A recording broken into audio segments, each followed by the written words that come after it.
ಸಿಗಂದೂರು ಸೇತುವೆ ನಿರ್ಮಾಣಕ್ಕೂ ಕೂಡ ಬರದ ಛಾಯೆ ಆವರಿಸ್ಬಿಟ್ಟಿದೆ. ಅದೇ ಕಾರಣಕ್ಕೆ ಹೇಳ್ತಾ ಇರೋದು ನಾವು ಸಿಗಂದೂರು ಸಂಕಟ ಅಂತ. ಒಂದ್ ರೀತಿ ಕಂಟಕ ಆಗ್ತಾ ಇದೆ ಆ ಭಾಗದ ಜನರಿಗೆ. ಯಾಕೆ ಸೇತುವೆ ನಿರ್ಮಾಣ ಆಗ್ತಾ ಇಲ್ಲ ಅಂತ ಆ ಭಾಗದ ಜನ ಪ್ರಶ್ನೆ ಮಾಡ್ತಿದ್ದಾರೆ. ಬರದ ಕಂಟಕ ಸಿಗಂದೂರು ಸೇತುವೆ ನಿರ್ಮಾಣಕ್ಕೂ ಕೂಡ. ಶರಾವತಿಯಲ್ಲಿ ಹಿನ್ನೀರಿನ ಕೊರತೆಯಿಂದ ಕಾಮಗಾರಿಗೆ ಅಡ್ಡಿ ಆಗ್ತಾ ಇದೆ ಅನ್ನೋದ್ರ ಡೀಟೇಲ್ ಸಿಗ್ತಾ ಇದೆ. ಸೇತುವೆ ಕಾಮಗಾರಿಗೆ ಅಗತ್ಯ ವಸ್ತು ಸಾಗಿಸೋದಕ್ಕೆ ನೀರಿನ ಕೊರತೆ ಎದುರಾಗಿದೆಯಂತೆ. ಪಿಲ್ಲರ್ಗಳ ನಡುವೆ ಕಾಂಕ್ರೀಟ್ ಬ್ಲಾಕ್ ಜೋಡಿಸೋದಕ್ಕೆ ಹಿನ್ನಡೆ ಆಗ್ತಾ ಇದೆ. ಸಿಗಂದೂರು ಸೇತುವೆ ನಿರ್ಮಾಣ ಶೇಕಡ 60ರಷ್ಟು ಪೂರ್ಣಗೊಂಡಿದೆ. 2024ರ ಡಿಸೆಂಬರ್ ಒಳಗಡೆ ಕಾಮಗಾರಿ ಮುಗಿಯುವ ಸಾಧ್ಯತೆ ಕೂಡ ಇದೆ.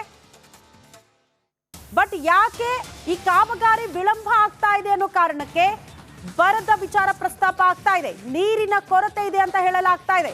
ಶರಾವತಿಯಲ್ಲಿ ಹಿನ್ನೀರಿನ ಕೊರತೆಯಿಂದಾಗಿ ಕಾಮಗಾರಿಗೆ ಅಡ್ಡಿ ಆಗ್ತಾ ಇದೆ. ಕಾಮಗಾರಿಗೆ ಬೇಕಾಗಿರುವಂತಹ ಸಾಮಗ್ರಿಗಳನ್ನ ಅಲ್ಲಿ ಪೂರೈಕೆ ಮಾಡೋದಕ್ಕೆ ನೀರಿನ ಸಮಸ್ಯೆ ಇದೆ. ಆ ಕಾರಣಕ್ಕೆ ವಿಳಂಬ ಆಗ್ತಾ ಇದೆ ಅಂತ. ಸಿಗಂದೂರು ಸೇತುವೆ ನಿರ್ಮಾಣ ಆಲ್ರೆಡಿ ಈಗ 60% ಕಂಪ್ಲೀಟ್ ಆಗಿದೆ. ಇನ್ನೂ ಕಾಮಗಾರಿ 40ರಷ್ಟು ಬಾಕಿ ಇದೆ. ಆ ಕಾಮಗಾರಿ ಪೂರ್ಣಗೊಳಿಸೋದಕ್ಕೆ ಹರಸಾಹಸ ಪಡಬೇಕಾದಂತಹ ಪರಿಸ್ಥಿತಿ. ಕಾರಣ ಈ ಬಾರಿ ರಾಜ್ಯದಲ್ಲಿ ಅಗತ್ಯ ರೀತಿಯಲ್ಲಿ ಮಳೆ ಆಗಿಲ್ಲ. ಎಲ್ಲ ಕಡೆ ಬರ ಆವರಿಸಿಕೊಂಡಿದೆ. ನೀರಿನ ಸಮಸ್ಯೆ ಎದುರಾಗಿದೆ.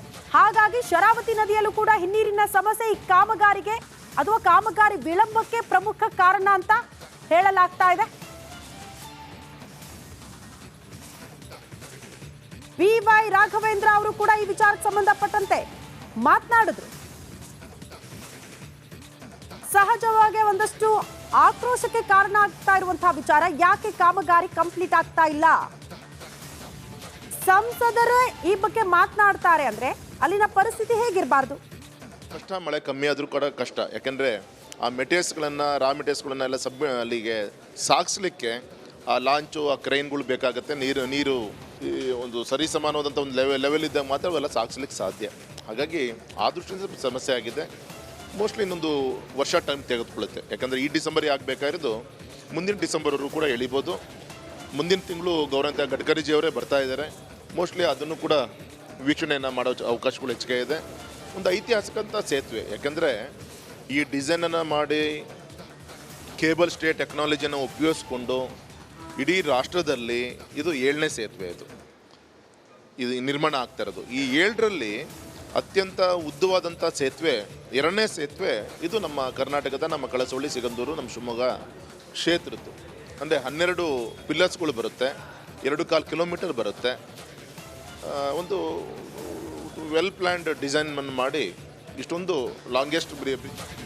ಈ ಬಗ್ಗೆ ಮತ್ತಷ್ಟು ಡೀಟೇಲ್ಸ್ ಅನ್ನ ಕೊಡ್ತಾ ಹೋಗ್ತಾರೆ ನಮ್ಮ ಪ್ರತಿನಿಧಿ ಭೀಮಾ ನಾಯ್ಕ್. ನೇರ ಸಂಪರ್ಕದಲ್ಲಿ ಜಾಯಿನ್ ಆಗ್ತಿದ್ದಾರೆ. ಭೀಮಾ ನಾಯ್ಕ್, ರಾಜ್ಯದಲ್ಲಿ ಬರ ಆವರಿಸಿದೆ, ಬಟ್ ರೈತರು, ಜನಸಾಮಾನ್ಯರು ಮಾತ್ರ ಪರದಾಡ್ತಾ ಇದ್ದಾರೆ ಅನ್ಕೊಂಡ್ವಿ. ಬಟ್ ಈಗ ಸಿಗಂದೂರು ಸೇತುವೆಗೂ ಕೂಡ ಬರದ ಕಂಟಕ.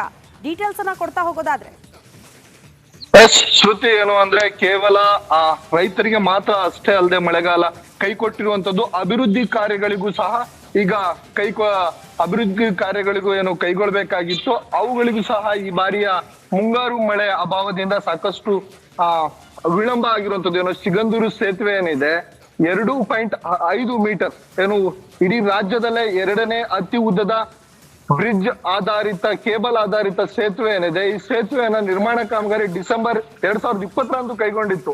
ಆದ್ರೆ ಇದು 2023 ಡಿಸೆಂಬರ್ 23ಕ್ಕೆ ಮುಗಿಬೇಕಿತ್ತು ಈ ವರ್ಷ.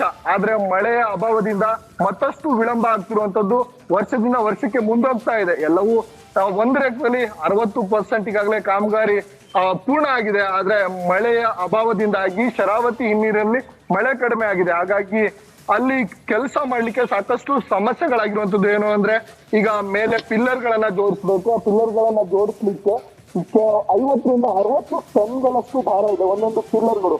ಹಾಗಾಗಿ ಅದನ್ನ ಮೇಲೆತ್ತಿ ಜೋಡಿಸ್ಲಿಕ್ಕೆ ಸಾಧ್ಯವಾಗುವಂತ ಪರಿಸ್ಥಿತಿ ಈಗ ನಿರ್ಮಾಣವಾಗಿರುವಂತದ್ದು. ಶ್ರುತಿ ಏನು ಅಂದ್ರೆ ಒಂದು ಲೆಕ್ಕದಲ್ಲಿ ಮಳೆ ಇದ್ದಿದ್ರೆ ಅದು ಪೈಲ್ಸ್ ಗಳನ್ನೇನು 80 ಪೈಲ್ಸ್ ಗಳನ್ನ ಹಾಕಿದ್ದಾರೆ, ಆ ಮಟ್ಟಕ್ಕೆ ನೀರು ಇರ್ತಿತ್ತು. ಆದ್ರೆ ಇವು ಎಲ್ಲವೂ ಈಗ ನೀರಿನ ಅಭಾವ ಆಗಿರೋದ್ರಿಂದ ಅಲ್ಲಿ ಪೈಲ್ಸ್ ಗಳನ್ನ ಜೋಡಿಸ್ಲಿಕ್ಕೆ ಆಗ್ತಿಲ್ಲ, ಮೆಟೀರಿಯಲ್ಸ್ ಗಳನ್ನ ತೆಗೆದುಕೊಂಡು ಹೋಗ್ಲಿಕ್ಕೆ ಆಗ್ತಿಲ್ಲ. ಈ ಸಮಸ್ಯೆಯಿಂದ ಮತ್ತಷ್ಟು ಸಿಗಂದೂರು ಸೇತುವೆ ವಿಳಂಬವಾಗಿರುವಂತದ್ದು. ಶ್ರುತಿ. ಓಕೆ ಭೀಮಾ ನಾಯ್ಕ್, ಧನ್ಯವಾದಗಳು ತಮ್ಮೆಲ್ಲ ಮಾಹಿತಿಗೆ.